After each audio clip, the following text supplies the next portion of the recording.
వేమిరెడ్డి ప్రశాంత్ రెడ్డి గారి దగ్గర, వేమిరెడ్డి ప్రభాకర్ రెడ్డి దగ్గర చేరండి. మీరు కూడా కొనొచ్చు. మనల్ని ఎందుకు చేరనిస్తారులేండి. ఆ కార్యక్రమాలు చేయటం రావాలిగా, మనకి అవన్నీ కష్టం అవుతుంది, వాళ్ళకి ఇబ్బంది అవుతుంది. ఈ పక్కన పెడితే సార్,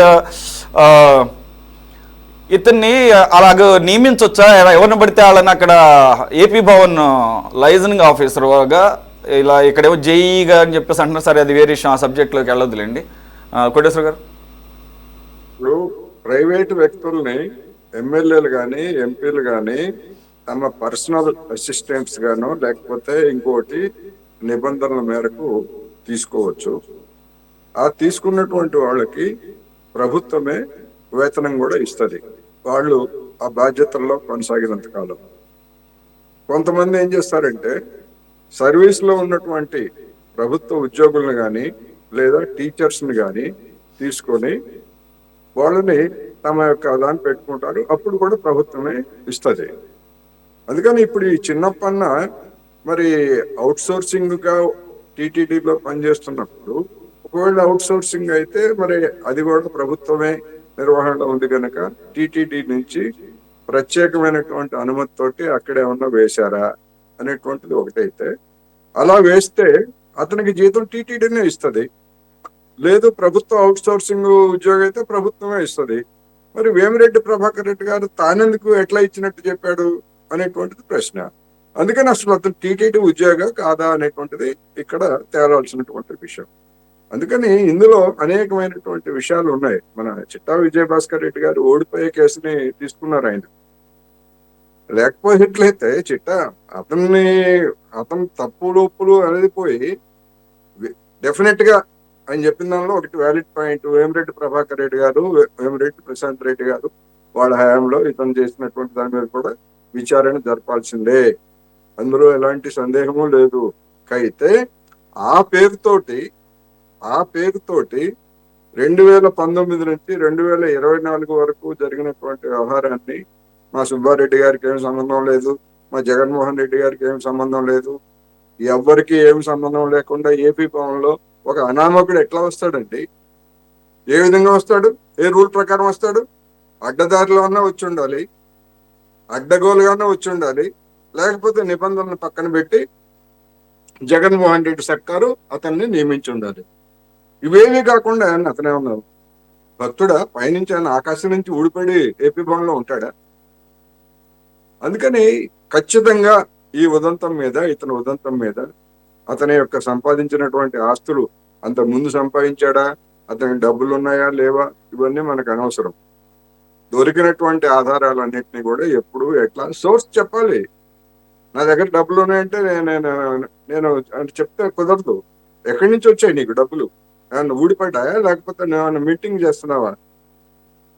చిత్తూరు జిల్లాలో ఉండేవాళ్ళు కదా దొంగ నోట్లు వేసేవాళ్ళు, అటువంటి పాపత ఏమన్నా పోనీ అదన్నా చెప్పాలి, అదన్నా తేల్చాలి. అందుకని ఇట్లాంటి వాళ్ళ పట్ల ఏ విధమైనటువంటి జాలి చూపాల్సినటువంటి అవసరం లేదు, సమర్థించడం అస్సలు అవసరం లేదు.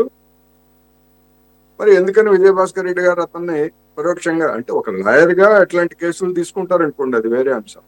కానీ ఒక డిస్కషన్ లో మాట్లాడేటప్పుడు ఇది కోర్టు కాదు, ఈ కోర్టు వేరు, అక్కడ కోర్టు వేరు.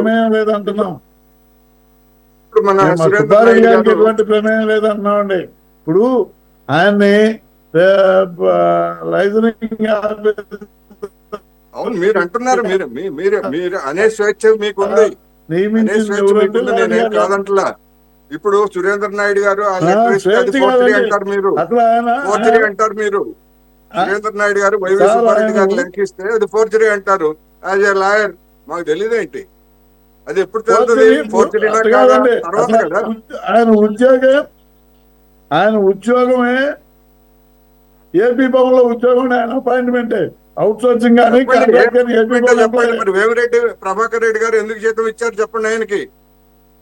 వేమిరెడ్డి ప్రభాకర్ రెడ్డి గారు మరి ఎందుకు జీతం? ఆయన బినామీ కాబట్టి ఇచ్చుకున్నాయండి, తప్పే ఉంది. ఆయనకేంటండి? బినామీ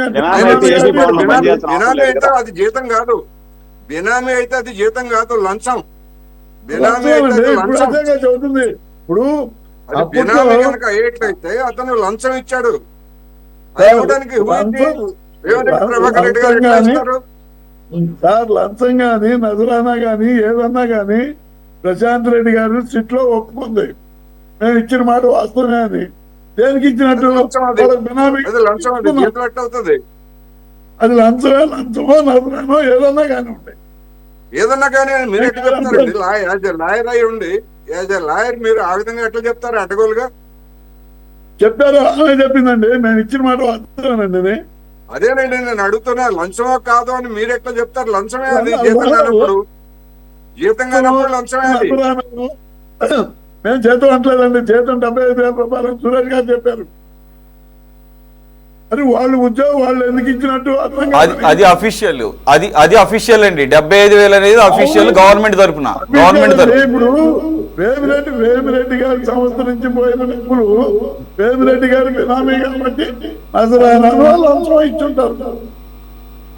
సార్ అలాగా సార్, ఇక్కడ దేని దాన్ని సెపరేట్ చేద్దాము. ఇప్పుడు వేమిరెడ్డి ప్రభాకర్ రెడ్డి గారా, ప్రశాంత్ రెడ్డి గారా, ఎవరిచ్చారు అనేది మంత్లీ, అది ఆన్ రికార్డ్ ఉన్నది కాదు. అది అన్అఫీషియల్, అది unofficial.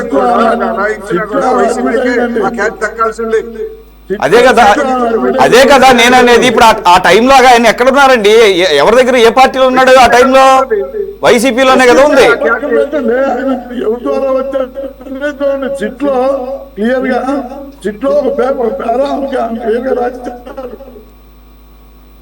Right, okay. Anyway point ఏంటంటే అది అన్అఫీషియల్ గా, అది బై హ్యాండ్ ఇలా ఇచ్చారో, లేకపోతే మంత్లీ ఇచ్చారో, లేకపోతే 2-3 నెలలకు ఇచ్చారో తెలియదు. అది unofficial.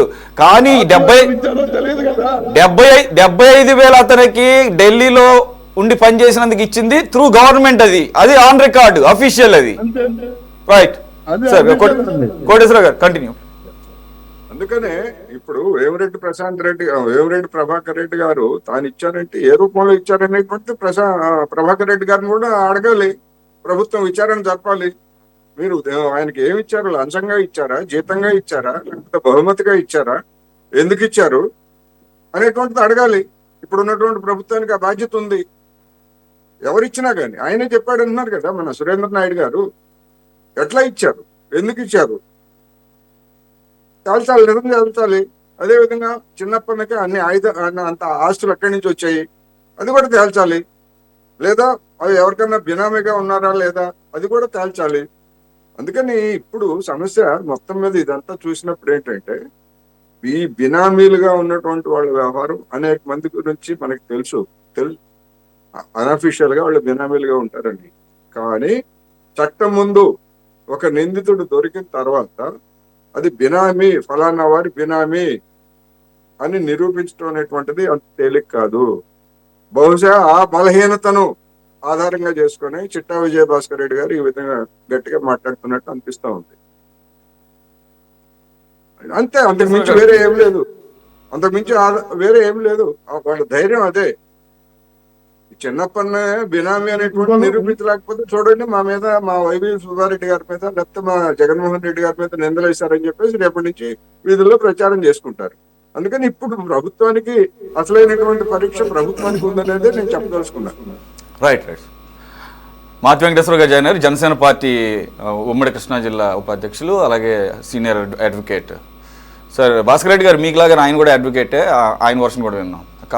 But he is also representing JSP just like you for YCP. Sir Venkateswara గారు, ఇప్పుడు ఒకటి ఈ సర్కమ్స్టాన్షియల్ ఇవి కూడా చూస్తారా? అంటే అంత ఈజీ కాదులేండి కోటేశ్వర గారు అన్నట్టు. ఇప్పుడు వైవి సుబ్బారెడ్డి గారు విజయసాయిరెడ్డి గారిని ఉత్తరాంధ్ర ఇన్ఛార్జిగా పీకేసిన తర్వాత అక్కడ వైజాగ్లో ఆయన చక్రం ఎంత తిప్పాడో తెలియదు, కానీ ఈయన కూడా చక్రం తిప్పాడన్నో మాటలు వినపడతాయి. సరే, ఎవరుంటే వాళ్ళు తిప్పుతారేమో. మరి 2023-24 మధ్య కాలంలోనే ఎక్కువ ఈ ఆస్తులన్నీ కొన్నాయి అని చెప్పేసి ఆ రికార్డ్ చెప్తున్నాయట. ఏది ఏసీబీ దాడుల్లో దొరికినటువంటి ఆస్తుల చిట్ట. మనం ఇందాక చెప్పుకున్నట్టు వైజాగ్ చుట్టుపక్కల ఏరియాలు, ఆబ్వియస్గా విజయవాడ, గుంటూరు. సో ఆయన 2022 ఆ ప్రాంతాల్లో అనుకుంటా వైవి సుబ్బారెడ్డి గారు ఉత్తరాంధ్ర పగ్గాలు చేపట్టిన తర్వాత ఈ కొనుగోలు జరిగినాయి అని చెప్పేసి. సరే ఇక్కడ భాస్కర్ రెడ్డి గారు ఏమంటారంటే ఆయన ప్రభాకర్ రెడ్డి మనిషి అని వైవి సుబ్బారెడ్డి గారికి క్లీన్ చిట్ ఇచ్చే ప్రయత్నం ఆయన చేస్తున్నారు. ఇప్పుడు ఏసీబీ ఏ రకంగా ముందుకు వెళ్ళే అవకాశం? ఇప్పుడు అక్కడేమో సిట్ అక్కడ టీటీడీ చైర్మన్గా ఉన్నప్పుడు జరిగినటువంటి ఆయన హయాంలో జరిగినటువంటి వాటిల్లో మరి ఆయన పేరు ప్రస్తావించింది కానీ ఏమి అక్యూజ్డ్గా ఏం పెట్టలేదు. మరి అంత పెద్ద కేసులోనే ఆయన ఏం పెద్దగా ఇబ్బంది పడటం లేదు. ఇది ప్రూవ్ చేయడమే కష్టం అంటున్నారు. దీంట్లో ఎంతవరకు తేలుతుందండి? ఈ రెండింటిని ఏమన్నా లింకప్ చేసే అవకాశం ఏమైనా ఉంటుందా? ఐ మీన్ అటు టీటీడీలో చక్రం తిప్పి అక్యూజ్డ్గా ఉన్నాడు కాబట్టి, అలాగే అక్రమాస్తులకు సంపాదించి ఏసీబీకి దొరికిపోయాడు కాబట్టి, మరి ఈ రెండింటిని ఏమన్నా లింకప్ చేసే అవకాశం ఉంటుందా జ్యుడిషియల్ ఆస్పెక్ట్లో?